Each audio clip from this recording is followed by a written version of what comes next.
What is up, ladies and gentle nerds? It's your boy Graham, also known as Hamhocks42 on the internet, and we are here with another exciting and unedited installment of Overthinking MTG. All right, so we're on the Gatherer website. I'm gonna go ahead and scroll on down, hit the random card button. Let's see what we see, shall we? All right, so today we are looking at Goblin Dark Dwellers.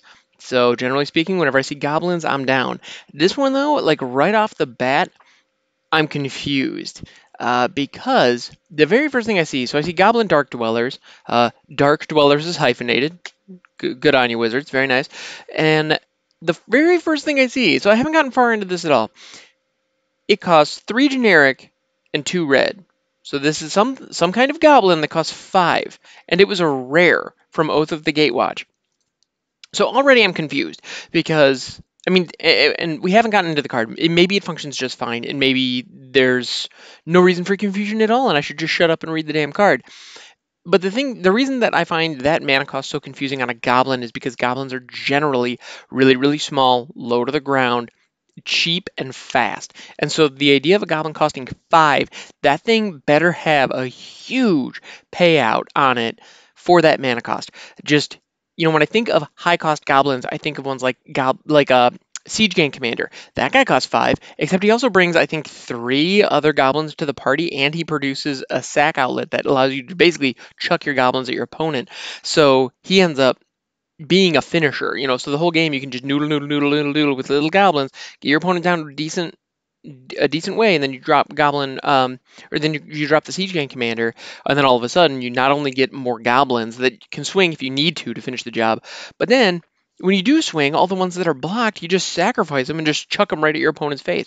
It makes it almost impossible to deal with. So him costing 5 makes sense. You get a good payoff to finish out a game. So let's see what Goblin Dark Dwellers are bringing to the table. It is a 4/4. Again, converted mana cost 5, rare, with menace. Okay, nice. That means that it must be blocked by at least 2 creatures. Can't be blocked by just one. All right. When Goblin Dark Dwellers enters the battlefield, you may cast target instant or sorcery card with converted mana cost 3 or less from your graveyard without paying its mana cost. If that card would be put into your graveyard this turn, exile it instead. Wow. Okay. So this card is actually really interesting. So it allows you to play an instant or sorcery with converted mana cost 3 or less from your graveyard, just for free the moment you drop it. And you're getting a 4/4 with menace for 5. So that's actually not a bad value at all. So this card is pretty cool. Like, it's not amazing by any means, but it's rock solid. It creates free flashback when it hits the field. If you put this in any kind of situation where you can do blink effects, if you have an opportunity to stock your graveyard, holy cow, strap in. This is going to get bonkers. So that's great. And you get a nice solid body in the mix too. So the fact that it's a goblin feels kind of silly. It doesn't really fit any goblin strategies whatsoever that I've ever seen anyway. So it doesn't really fit that. But if you're doing like a spell slinger kind of setup where you have a lot of burn spells, maybe yeah, a lot of burn spells in the graveyard, you can do something cool with this.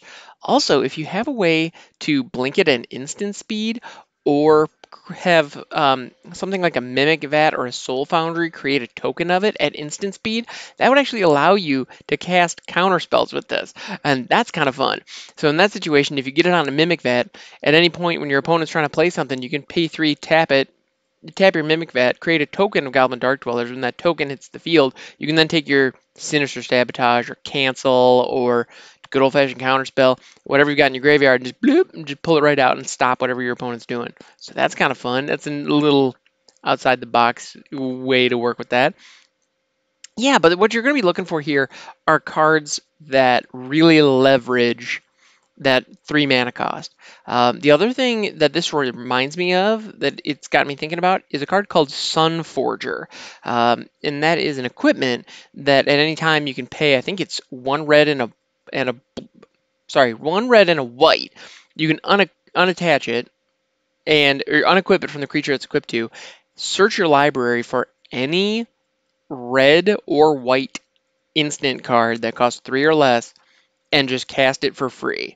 And so when I see that, that's a situation where you can tutor anything out of your library, get it for free immediately, as long as it's red or white. So that does limit your options somewhat, but you can whip it out with Sunforger. That gets it into your graveyard, and then if it's later in the game and you need to hit that again, let's say you pull a Bedevil or um, some other.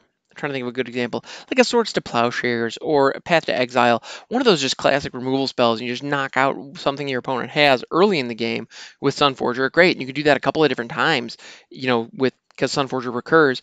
Then your graveyard is going to be nice and full of these little instants and sorceries, and then all of a sudden, Goblin Dark Dwellers, just you drop it, you get a 4/4 with Menace, which if you've been playing a control game up until that point, this guy could be your finisher because you're not letting your opponent have anything on the board.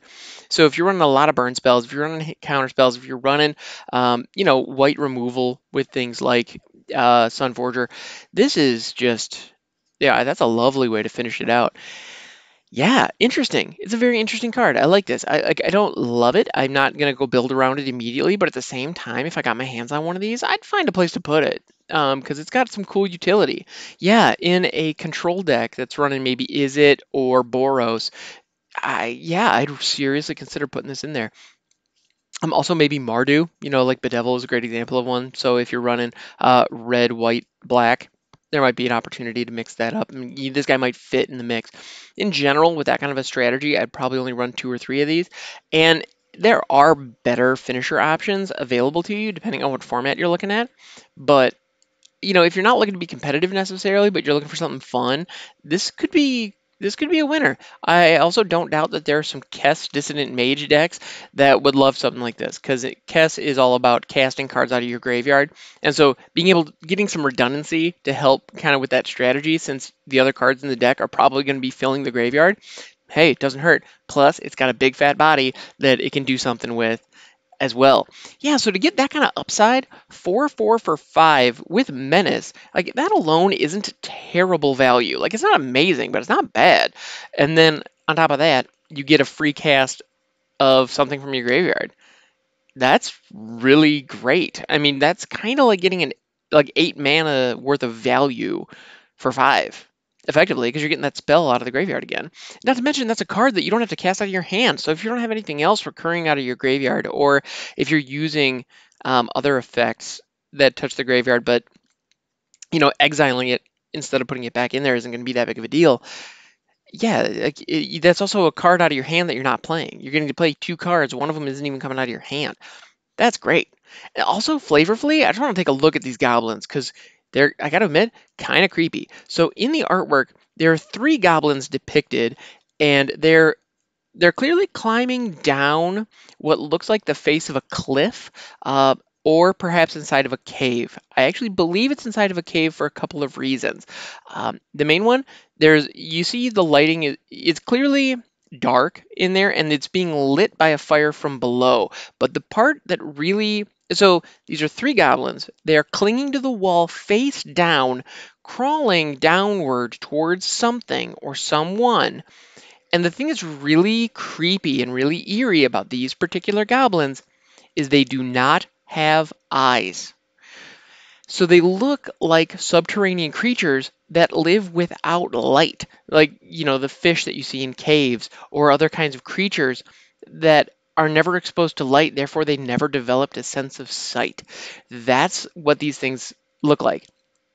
And to top it all off, they're climbing downward on a wall in a very bestial, kind of like the xenomorphs from Alien is almost the vibe I'm getting off these guys. Yeah, if a xenomorph blended, like if a facehugger grabbed like a goblin from Dominaria and produced a xenomorph like with a goblin as a base, you'd probably get one of these guys or something very similar. Yeah, that's disgusting, if I may say. They've got really big, nasty claws, really big, nasty fangs as well. I mean, they just look like subterranean monsters that are like stylized close to goblins. Yeah, really creepy.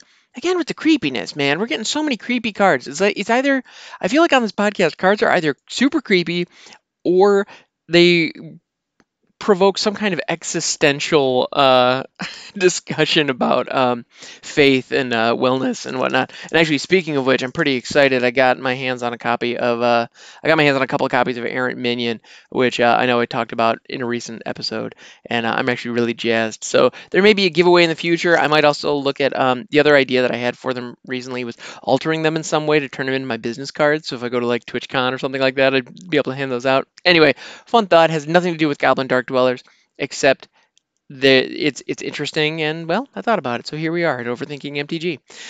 Yeah, all in all, Goblin Dark Dwellers, creepy card, quality mechanic. It doesn't really feel like a Goblin style ability, but then again, the artwork also doesn't really look like what we associate with goblins. So all in all, this is a weird twist. Like if Lovecraft did a twist on the magic goblins, I think this would be the result.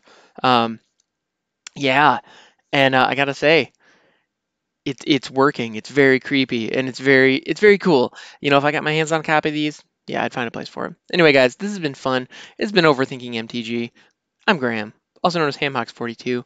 I stream over at Twitch, twitch.tv/Hamhawks42. I look forward to seeing you over there. I'm also on Discord quite a bit. If you want to hit me up, that is a great place to do it.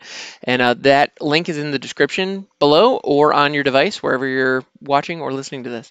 Anyway, thank you so much. I'll catch you next time.